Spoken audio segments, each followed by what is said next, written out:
students. So in this video we are going to discuss the MCQ questions which are regarding human reproduction. Okay, so ನಿಮಗೆ already ಹೇಳಿದ್ದೀನಿ this chapter is about 11 marks. Okay, so 11 marks ಅಲ್ಲಿ ನಿಮಗೆ ಒಂದು MCQ compulsory ಕೇಳುವಂತ chances ಇರುತ್ತೆ. So MCQ questions ಅಲ್ಲಿ first ಯಾವ ರೀತಿ MCQ ಕ್ವಶನ್ಸ್ ಈ ಚಾಪ್ಟರ್ ಅಲ್ಲಿ ಕವರ್ ಆಗುತ್ತೆ ಅನ್ನೋದಾದ್ರೆ, so coming to the first and foremost question. So first ಯಾವಾಗ್ಲೂ ಕೇಳುವಂತ ಕ್ವಶನ್ ಯಾವ್ದಂದ್ರೆ on the basis of scrotum. Okay, so scrotum ಮೇಲ್ಗಡೆ ನಿಮಗೆ ಕ್ವಶನ್ ಕೇಳುವಂತ ಚಾನ್ಸಸ್ ಇರುತ್ತೆ. ಸೊ ಸ್ಕ್ರಾಟಮ್ ಅಲ್ಲಿ ಸೊ ಏನಾಗುತ್ತೆ, ಬಾಡಿ ಟೆಂಪರೇಚರ್ ಕಿಂತ ಫಸ್ಟ್ ಯೂಶಲ್ ಆಗಿ ಸ್ಕ್ರಾಟಮ್ ಮೇಲ್ಗಡೆ ಒಂದು ಕ್ವಶನ್ ಕೇಳ್ತಾರೆ. ಸೊ ಸ್ಕ್ರಾಟಮ್ ಅಲ್ಲಿ ನಿಮಗೆ ಗೊತ್ತಾ ಇದೆ ಸ್ಪರ್ಮೆಟೋಜನ್ ಏನು, it is a outer sac like structure in which the testis are located. Okay, so scrotum ಒಳಗಡೆ ಟೆಸ್ಟಿಸ್ ಯಾವಾಗ್ಲೂ ಲೊಕೇಟ್ ಆಗಿರುತ್ತೆ.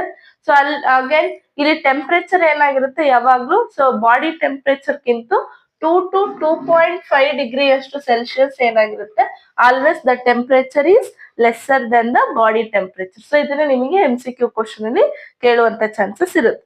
ಸೊ ನೆಕ್ಸ್ಟ್ ಇನ್ನೇನ್ ಕೇಳ್ತಾರೆ ಇದ್ರಲ್ಲಿ ಅಂತಂದ್ರೆ, so the 2 types of cells, Leydig cells or these are also called as interstitial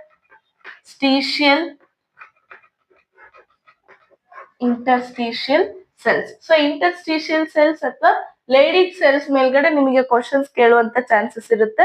so what is the function of Leydig cells and which are the hormone secreted by Leydig cells ಅಥವಾ what is the function of Leydig cell, ಈ ತರ ನಿಮಗೆ question ಕೇಳುವಂತ chances ಇರುತ್ತೆ. So again ಇನ್ನೊಂದು ಯಾವ್ದು ಅಂತಂದ್ರೆ the another cell that is Sertoli cells. So Sertoli cells ಮೇಲ್ಗಳನ್ನು ಸಹ ನಿಮಗೆ ಕ್ವಶನ್ ಕೇಳುವಂತ ಚಾನ್ಸಸ್ ಇರುತ್ತೆ. The function of Sertoli cell, so what is the function of Sertoli cell ಅಥವಾ the cell which helps in nourishment for the developing sperms, ಈ ತರ ಆದ್ರೂ ಕೇಳ್ತಾರೆ. ಇಲ್ಲಾಂದ್ರೆ ಸರ್ಟೋಲಿ ಸೆಲ್ ಫಂಕ್ಷನ್ ಕೇಳೋದು ಆ ತರ ಆದ್ರೂ ಕೇಳ್ತಾ ಹೋಗ್ತಾರೆ. ಸೊ ಇವೆರಡು ಸೆಲ್ಸ್ ಇಂದು ಫಂಕ್ಷನ್ 2 ಮಾರ್ಕ್ಸ್ ಅಲ್ಲಾದ್ರೂ ಕೇಳ್ಬೋದು, ಎರಡೂ ಸೇರಿ, ಇಲ್ಲ MCQ ಅಲ್ಲಾದ್ರೂ ಸಹ ಕೇಳೋ ಚಾನ್ಸಸ್ ಇರುತ್ತೆ. ಓಕೆ, ಸೊ ಅಗೇನ್ ನೆಕ್ಸ್ಟ್ ಇನ್ನೇನ್ ಕೇಳ್ತಾರೆ ಅಂತ ಅಂದ್ರೆ, so coming to the next the function of fimbria. So fimbria ಎಲ್ಲಿರುತ್ತೆ, fimbria is a part of fimbria is a part of fallopian tube. So ಏನಕ್ಕೆ ಹೆಲ್ಪ್ ಮಾಡುತ್ತೆ, it is a finger like structure which is mainly helping in the collection of ovule from the ovary. So ಯಾವಾಗ ovum release ಆಗುತ್ತಲ್ವಾ, so ಆ ovum ನ collect ಮಾಡ್ಕೊಳ್ಳುವಂತ function ಯಾರ್ದು ಅಂದ್ರೆ ಫಿಂಬ್ರಿ. Okay, so ಇನ್ನೇನ್ ಕೇಳ್ತಾರೆ ಈ ಚಾಪ್ಟರ್ ಅಲ್ಲಿ MCQ ಅಂತಂದ್ರೆ, and again female reproductive system ಅಲ್ಲಿ ಹೈಮನ್ ಬಗ್ಗೆ ಕೇಳುವಂತ ಚಾನ್ಸಸ್ ಇರುತ್ತೆ. So what is hymen, so hymen is A thin layer. So ಅದೇನಾಗುತ್ತೆ, ಫಸ್ಟ್ ಕ್ವಾಯ್ಟಸ್ ಆದ್ಮೇಲೆ ಅದು ಟಾರ್ನ್ ಆಗೋ ಚಾನ್ಸಸ್ ಇರುತ್ತೆ. ಬಟ್ ಬರೀ ಫಸ್ಟ್ ಕ್ವಾಯ್ಟಸ್ ಅಂತಾನೆ ಅಲ್ಲ, ಸೊ ಬೇರೆ ಬೇರೆ activities, physical activities especially sports ಆಗಿರ್ಬೋದು ಅಥವಾ ಅಗೇನ್ ಹಾರ್ಸ್ ರೈಡಿಂಗ್ ಆಗಿರ್ಬೋದು. ಸೊ ಈ ತರ ಆಕ್ಟಿವಿಟೀಸ್ ಮಾಡೋದ್ರಿಂದ ಈ ಹೈಮನ್ ಟಾರ್ನ್ ಆಗೋ ಚಾನ್ಸಸ್ ಇರುತ್ತೆ. ಬಟ್ ಯೂಶಲ್ ಆಗಿ ನಾರ್ಮಲ್ ಕೇಸಸ್ ಅಲ್ಲಿ ಏನಾಗುತ್ತೆ ಅಂದ್ರೆ, on the first coitus the hymen will torn. So ಹಂಗಂತ ನಾವು ಹೈಮನ್ ಟಾರ್ನ್ ಏನ್ ಆಗಿದೆಯೋ ಇಲ್ಲೋ ಅನ್ನೋದ್ರ ಮೇಲೆ ವರ್ಜಿನಿಟಿ ಆಫ್ ದ ಫೀಮೇಲ್ ನ ಕಂಡುಹಿಡಿಯೋದಕ್ಕೆ ಆಗಲ್ಲ. ಸೊ ಇದ್ರ ಮೇಲ್ಗಡೆನೂ ಸಹ ನಿಮಗೆ ಕ್ವಶನ್ ಕೇಳುವಂತ ಚಾನ್ಸಸ್ ಇರುತ್ತೆ. ಸೊ ಇನ್ನೇನ್ ಕೇಳ್ತಾರೆ ಇದ್ರಲ್ಲಿ ಅಂತಂದ್ರೆ, ದ ಮೋಸ್ಟ್ ಇಂಪಾರ್ಟೆಂಟ್ ಕ್ವಶನ್ ಯಾವ್ದು ಅಂತಂದ್ರೆ ಸ್ಪರ್ಮೆಟೋಜೆನೆಸಿಸ್. ಸೊ ಸ್ಪರ್ಮೆಟೋಜೆನೆಸಿಸ್ ಅಲ್ಲಿ ನೀವು ಆಲ್ರೆಡಿ ಓದಿರ್ತೀರ, ಫ್ಲೋ ಚಾರ್ಟ್ ಓದ್ಕೊಡ್ಲೇಬೇಕು. ಸೊ ನಿಮಗೆ ಪೇಜ್ ನಂಬರ್ 33 ಅಲ್ಲಿ ಸ್ಪರ್ಮೆಟೋಜೆನೆಸಿಸ್ ಫ್ಲೋ ಚಾರ್ಟ್ ಕೊಟ್ಟಿದ್ದಾರೆ. ಸೊ ಈ ಫ್ಲೋ ಚಾರ್ಟ್ ಅಲ್ಲಿ ನಿಮಗೆ ಕರೆಕ್ಟ್ ಆಗಿ ಕೊಟ್ಟಿದ್ದಾರೆ ಯಾವ್ಯಾವ ಸ್ಟೇಜ್ ಅಲ್ಲಿ ಕ್ರೋಮೋಸೋಮ್ ನಂಬರ್ ಎಷ್ಟೆಷ್ಟಿರುತ್ತೆ, ಎಲ್ಲಿ ಹ್ಯಾಪ್ಲಾಯ್ಡ್ ಸ್ಟೇಜ್ ಇರುತ್ತೆ, ಎಲ್ಲಿಂದ ಡಿಪ್ಲಾಯ್ಡ್ ಇರುತ್ತೆ. ಸೊ ಅದೆಲ್ಲ ನಿಮಗೆ MCQ ಕ್ವಶನ್ ಅಲ್ಲಿ ಕೇಳ್ತಾ ಇರ್ತಾರೆ. ಐ ಥಿಂಕ್ ನಿಮಗೆಲ್ಲರಿಗೂ ಗೊತ್ತಿದೆ ಅಲ್ವಾ, ಸ್ಪರ್ಮೆಟೋಜೆನೆಸಿಸ್ ಫಸ್ಟ್ ಎಲ್ಲಿಂದ ಸ್ಟಾರ್ಟ್ ಆಗುತ್ತೆ, ಇಟ್ ಬಿಗಿನ್ಸ್ ಫ್ರಮ್ ದ ಸ್ಪರ್ಮೆಟೋಗೋನಿಯಾ. ಸ್ಪರ್ಮೆಟೋಗೋನಿಯಾ ಇಂದ ಏನಾಗುತ್ತೆ, primary ಸ್ಪರ್ಮೆಟೋಸೈಟ್.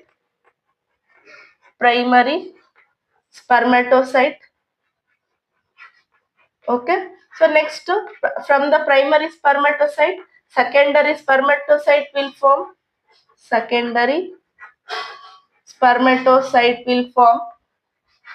and from secondary again spermatids will form,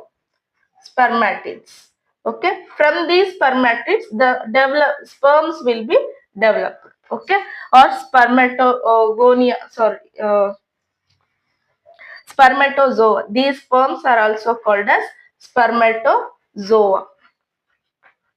okay, so ಇಲ್ಲಿ ಈ ತರ ಸ್ಪರ್ಮೆಟೋಜೆನೆಸಿಸ್ ಏನಾಗುತ್ತೆ, ಡಿಫ್ರೆಂಟ್ ಸ್ಟೆಪ್ಸ್ ಅಲ್ಲಿ ಆಗ್ತಾ ಹೋಗುತ್ತೆ. ಸೊ ಫಸ್ಟ್ ಸ್ಪರ್ಮೆಟೋಗೋನಿಯಾ ಇರುತ್ತೆ, ಅದರಿಂದ ಪ್ರೈಮರಿ ಸ್ಪರ್ಮೆಟೋಸೈಟ್ ಬರುತ್ತೆ by undergoing mitosis. So ಅದಾದ್ಮೇಲೆ ಮಿಯೋಸಿಸ್ ಆಗ್ಬಿಟ್ಟು ಏನಾಗುತ್ತೆ, ಸೆಕೆಂಡರಿ ಸ್ಪರ್ಮೆಟೋಸೈಟ್ ಆಗುತ್ತೆ. After that spermatid will form and from the spermatid the sperms will be form. ಈ ತರ ನಿಮಗೆ ನಾವು ಸ್ಪರ್ಮೆಟೋಜೆನೆಸಿಸ್ ನ ನೋಡ್ತಾ ಹೋಗ್ತೀವಿ. ಸೊ ಇಲ್ಲಿ MCQ ಕ್ವಶನ್ ಯಾವ ರೀತಿ ಕವರ್ ಮಾಡ್ತಾರೆ ಅಂದ್ರೆ the haploid and diploid condition. Okay, so ಸ್ಪರ್ಮೆಟೋಗೋನಿಯಾದಲ್ಲಿ ಯಾವಾಗ್ಲೂ 46 ಕ್ರೋಮೋಸೋಮ್ಸ್ ಇರುತ್ತೆ, ಅವ್ರ ಡಿಪ್ಲಾಯ್ಡ್ ಸೆಟ್ ಆಫ್ ಕ್ರೋಮೋಸೋಮ್ಸ್ ನ ನೋಡ್ತಾ ಹೋಗ್ತೀವಿ. ಇಲ್ಲಿ ಮೈಟೋಸಿಸ್ ಆಗೋದ್ರಿಂದ ನೆಕ್ಸ್ಟ್ ಪ್ರೈಮರಿ ಸ್ಪರ್ಮೆಟೋಸೈಟ್ ಅಲ್ಲಿ ಎಷ್ಟಿರುತ್ತೆ, ಅಗೇನ್ 46 ಕ್ರೋಮೋಸೋಮ್ಸ್ ಇರುತ್ತೆ. ಇಲ್ಲಿ ಮಿಯೋಸಿಸ್ ಆಗೋದ್ರಿಂದ ಎಷ್ಟು ಬರುತ್ತೆ ಅಂದ್ರೆ 23 ಅಂಡ್ 23. ಓಕೆ, ಇಲ್ಲಿಂದ ನಾವೇನ್ ನೋಡ್ತೀವಿ, ಹ್ಯಾಪ್ಲಾಯ್ಡ್ ಸೆಟ್ಸ್ ನ ನೋಡ್ತಾ ಹೋಗ್ತೀವಿ. ಸೊ ಇದ್ರ ಮೇಲ್ಗಡೆ, so in which type of the cells the chromosome number is 23, ಈ ತರ ಕೇಳ್ತಾ ಇರ್ತಾರೆ. ಸೊ ಅಲ್ಲಿ ಪ್ರೈಮರಿ ಸ್ಪರ್ಮೆಟೋಸೈಟ್ ಕೊಟ್ಟಿರ್ತಾರೆ, ಸ್ಪರ್ಮೆಟೋಗೋನಿಯನ್ನು ಕೊಟ್ಟಿರ್ತಾರೆ, ಸೆಕೆಂಡರಿ ಆದ್ರೂ ಕೊಟ್ಟಿರ್ಬೋದು, ಸ್ಪರ್ಮ್ಯಾಟಿಡ್ ಆದ್ರೂ ಕೊಟ್ಟಿರ್ಬೋದು. ಸೊ ಇಲ್ಲಿಂದ ಫ್ರಮ್ ದ ಸೆಕೆಂಡರಿ ಸ್ಪರ್ಮೆಟೋಸೈಟ್ ಇಲ್ಲಿಂದ ಏನಾಗುತ್ತೆ, ಕ್ರೋಮೋಸೋಮ್ ನಂಬರ್ ಏನಾಗುತ್ತೆ, ಚೇಂಜ್ ಆಗ್ತಾ ಹೋಗುತ್ತೆ, ಹ್ಯಾಪ್ಲಾಯ್ಡ್ ಸೆಟ್ಸ್ ಆಗ್ತಾ ಹೋಗುತ್ತೆ.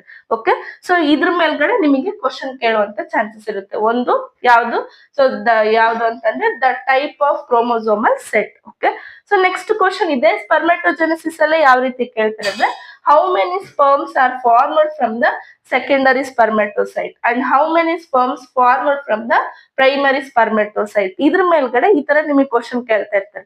ಸೊ ಸೆಲ್ ಡಿವಿಷನ್ ಆಗ್ಬೇಕಾದ್ರೆ ಪ್ರೈಮರಿ ಸ್ಪರ್ಮೆಟೋಸೈಟ್ ಇಂದ 4 ಸ್ಪರ್ಮ್ಸ್ ಬರುತ್ತೆ, ಸೆಕೆಂಡರಿ ಸ್ಪರ್ಮೆಟೋಸೈಟ್ ಇಂದ 2 ಸ್ಪರ್ಮ್ಸ್ ಬರುತ್ತೆ. ಓಕೆ, ಸೊ ಇದ್ರ ಮೇಲ್ಗಡೆ ನಿಮಗೆ ಕ್ವಶನ್ ಕೇಳ್ತಾರೆ. ಯಾವ ರೀತಿ ಕೇಳ್ತಾರೆ ಅಂದ್ರೆ, so how many sperms are formed if there are 5 primary spermatocyte. So ಅಲ್ಲಿ ಏನಿದೆ, 5 ಪ್ರೈಮರಿ ಸ್ಪರ್ಮೆಟೋಸೈಟ್ ಸೆಲ್ಸ್ ಇದೆ. ಸೊ ಹಾಗಾದ್ರೆ ಟೋಟಲ್ ಸ್ಪರ್ಮ್ಸ್ ಎಷ್ಟು ಫಾರ್ಮೇಶನ್ ಆಗ್ಬೋದು ಅನ್ನೋದೇನ್ ಮಾಡ್ತಾರೆ, ಕ್ವಶನ್ ಕೇಳ್ತಾ ಹೋಗ್ತಾರೆ. ಸೊ ಅವಾಗ ಏನ್ ಮಾಡ್ಬೇಕು, you should multiply with the 5, 5 4s 20. So ಈ ತರ ಕ್ವಶನ್ ಕೇಳ್ತಾ ಇರ್ತಾರೆ. Then secondary spermatocyte. So secondary spermatocyte ಇಂದ ಎಷ್ಟು ಸ್ಪರ್ಮ್ಸ್ ಬರುತ್ತೆ, 2 ಸ್ಪರ್ಮ್ಸ್ ಪ್ರೊಡ್ಯೂಸ್ ಆಗುತ್ತೆ.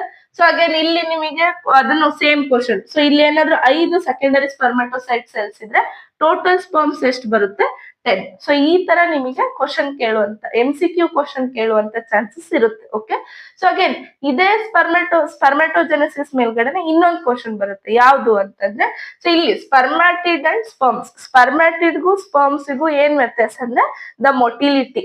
So these spermatids are immotile. Okay, ಅದು ಮೂವ್ಮೆಂಟ್ ಆಗ್ತಾ ಇರಲ್ಲ. ಬಟ್ ಸ್ಪರ್ಮ್ ಅದು ಕಂಪ್ಲೀಟ್ ಆಗಿ ಡೆವಲಪ್ ಆದ್ಮೇಲೆ ಮೊಟಿಲಿಟಿ ತೋರ್ಸದ್ಮೇಲೆ ಸೊ ಅದನ್ನ ನಾವೇನಂತ ಕರಿತೀವಿ, ಸ್ಪರ್ಮ್ಸ್ ಅಂತ ಕರಿತಾ ಹೋಗ್ತೀವಿ, ಅಥವಾ ಸ್ಪರ್ಮೆಟೋಜೋವಾ ಅಂತ ನಾವು ಲೇಬಲ್ ಮಾಡ್ತಾ ಹೋಗ್ತೀವಿ. ಸೊ ಇಲ್ಲಿ ಇದಕ್ಕೂ ಡಿಫ್ರೆನ್ಸ್ ಕೇಳುವಂತ ಚಾನ್ಸಸ್ ಇರುತ್ತೆ. ಅಂಡ್ ಅಗೇನ್ ಸ್ಪರ್ಮ್ಯಾಟಿಡ್ ಇಂದ ಸ್ಪರ್ಮ್ಸ್ ಆಗಿ ಡೆವಲಪ್ ಆಗುತ್ತಲ್ವಾ, ಆ ಪ್ರೋಸೆಸ್ ನ ನಾವೇನಂತ ಕರಿತೀವಿ ಅಂದ್ರೆ that is called spermiation. Okay, so ಈ ಕ್ವಶನ್ ನಿಮಗೆ ಕೇಳ್ತಾ ಇರ್ತಾರೆ, ವಾಟ್ ಈಸ್ ಸ್ಪರ್ಮಿಯೇಷನ್. 2 ಮಾರ್ಕ್ಸ್ ಅಲ್ಲಿ ಕೇಳೋ ಚಾನ್ಸಸ್ ಇರುತ್ತೆ. ಸ್ಪರ್ಮಿಯೇಷನ್ ಮತ್ತೆ ಸ್ಪರ್ಮಿಯೋಜೆನೆಸಿಸ್ ಅಂತ ಕರಿತೀವಿ. So the process of conversion of spermatid into sperms, ಅದನ್ನ ನಾವೇನಂತ ಕರಿತೀವಿ, ಸ್ಪರ್ಮಿಯೇಷನ್ ಅಂತ ಕರಿತೀವಿ. ಇನ್ನೊಂದ್ ಯಾವ್ದು ಕೇಳ್ತಾನೆ, ಸೊ ಸ್ಪರ್ಮಿಯೇಷನ್ ಅಥವಾ ಸ್ಪರ್ಮಿಯೋಜೆನೆಸಿಸ್.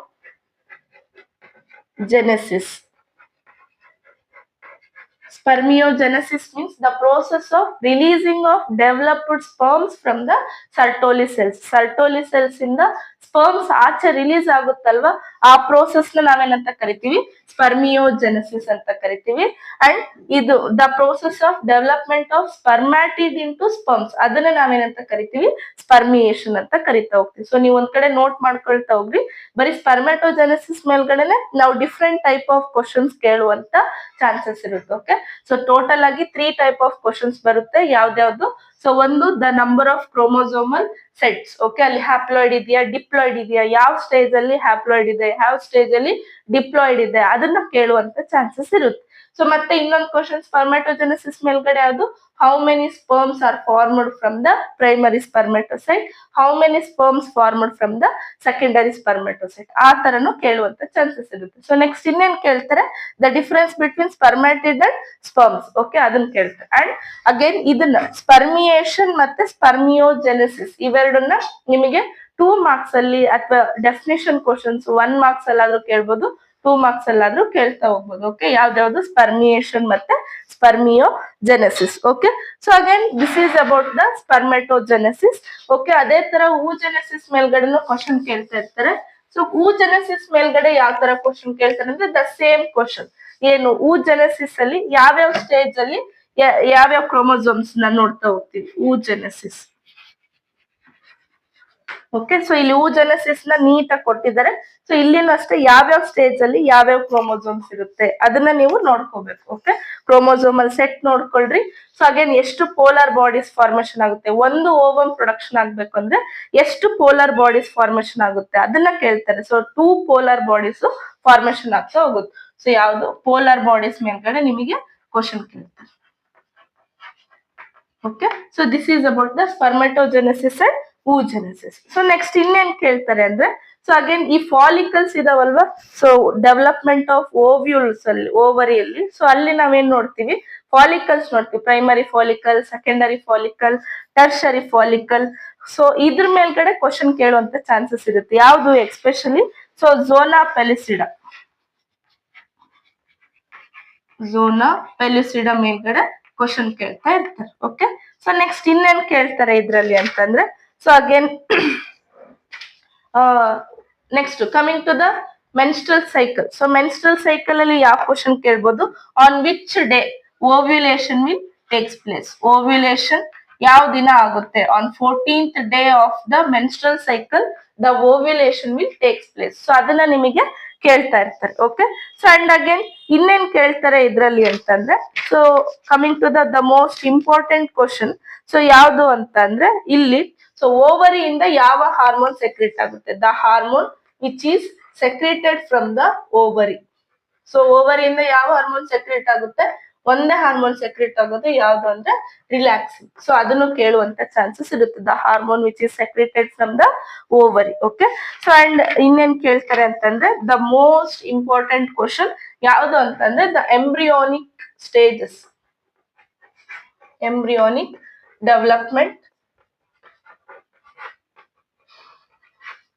ಓಕೆ, ಸೊ ಇಲ್ಲಿ ಎಂಬ್ರಿಯೋ ಯಾವ್ಯಾವ ಸ್ಟೇಜ್ ಅಲ್ಲಿ, ಫಸ್ಟ್ ಮಂತ್ ಅಲ್ಲಿ ಏನಾಗುತ್ತೆ, ಸೆಕೆಂಡ್ ಮಂತ್ ಅಲ್ಲಿ ಏನಾಗುತ್ತೆ, ಥರ್ಡ್ ಮಂತ್ ಅಲ್ಲಿ ಏನಾಗುತ್ತೆ, ಫೋರ್ತ್ ಮಂತ್ ಅಲ್ಲಿ. ಸೊ ಈ ತರ ಒಂದ್ 5th ಮಂತ್ ವರ್ಗುನು ಸಹ ನಿಮಗೆ ಕೊಟ್ಟಿದ್ದಾರೆ. ಯಾವ ಪೇಜ್ ಅಲ್ಲಿ ಅಂದ್ರೆ ಪೇಜ್ ನಂಬರ್ 38 ಅಲ್ಲಿ ಇದೆ. ಸೊ ಇದನ್ನ ಕಂಪಲ್ಸರಿ ಎಲ್ರು ಓದ್ಲೇಬೇಕು. ಫಸ್ಟ್ ಮಂತ್ ಅಲ್ಲಿ ಏನೇನ್ ಆರ್ಗನ್ಸ್ ಡೆವಲಪ್ ಆಗುತ್ತೆ ಫೀಟಸ್ ಅಲ್ಲಿ, ಸೆಕೆಂಡ್ ಮಂತ್ ಅಲ್ಲಿ ಏನೇನ್ ಚೇಂಜಸ್ ಆಗ್ತಾ ಹೋಗುತ್ತೆ ಫೀಟಸ್ ಅಲ್ಲಿ, third month, fourth month, 5th month, ಈ ತರ ನಿಮಗೆ up to the 6th month ವರ್ಗು ಏನ್ ಕೊಟ್ಟಿದ್ದಾರೆ, the development of the embryo ಅದ್ರ ಬಗ್ಗೆ ಕೊಟ್ಟಿದ್ದಾರೆ, ಏನೇನ್ ಚೇಂಜಸ್ ಆಗ್ತಾ ಹೋಗುತ್ತೆ. ಓಕೆ, ಇದನ್ನ ಕಂಪಲ್ಸರಿ ನೀವು ನೋಡ್ಕೊಂಡ್ಲೇಬೇಕು. MCQ ಅಲ್ಲಿ ಕೇಳ್ತಾನೆ ಇರ್ತಾರೆ. The growth of limbs, the formation of hairs, ಇದನ್ನೆಲ್ಲ ನಿಮಗೆ MCQ ಅಲ್ಲಿ ನೋಡಿರ್ತೀರ ಕ್ವಶನ್ ಪೇಪರ್ ಅಲ್ಲಿ. ಸೊ ಇದ್ರ ಮೇಲ್ಗಡೆನೂ ಸಹ ಕ್ವಶನ್ ಆಲ್ಮೋಸ್ಟ್ ಬಂದಿದೆ. ಒಂದು ಲಾಸ್ಟ್ ಇಯರ್ ಅಲ್ಲೆಲ್ಲ ಫೈನಲ್ ಎಕ್ಸಾಮ್ ಅಲ್ಲೂ ಸಹ ಬಂದಿದೆ ಈ ಕ್ವಶನ್. ಸೊ ಹಂಗಾಗಿ ಈ ಚಾಪ್ಟರ್ ಇಂದ ಇದು ಒಂದು ಎಕ್ಸ್ಪೆಷಲಿ ಎಂಬ್ರಿಯೋನಿಕ್ ಡೆವಲಪ್ಮೆಂಟ್ ಮತ್ತೆ ಸ್ಪರ್ಮೆಟೋಜೆನೆಸಿಸ್ ಇದ್ರ ಮೇಲ್ಗಡೆ ನಾವು ಜಾಸ್ತಿ ಎಕ್ಸ್ಪೆಕ್ಟ್ ಮಾಡ್ಬೋದು. Another question from the again ಸ್ಪರ್ಮೆಟೋಜೆನೆಸಿಸ್ ಇಂದಾನೆ ಇನ್ನೊಂದು ಕ್ವಶನ್ ಕೇಳ್ತಾ ಹೋಗ್ತಾರೆ. ಯಾವ್ದು ಅಂತಂದ್ರೆ, so the structure of sperm ಅಲ್ಲಿ ಇದೆ. ಸೊ ಒನ್ ಎಜಾಕ್ಯುಲೇಷನ್ಗೆ ಎಷ್ಟು ಸ್ಪರ್ಮ್ಸ್ ರಿಲೀಸ್ ಆಗುತ್ತೆ, that is 200 to 300 million sperms. Okay, so ಒಂದು ಎಜಾಕ್ಯುಲೇಷನ್ಗೆ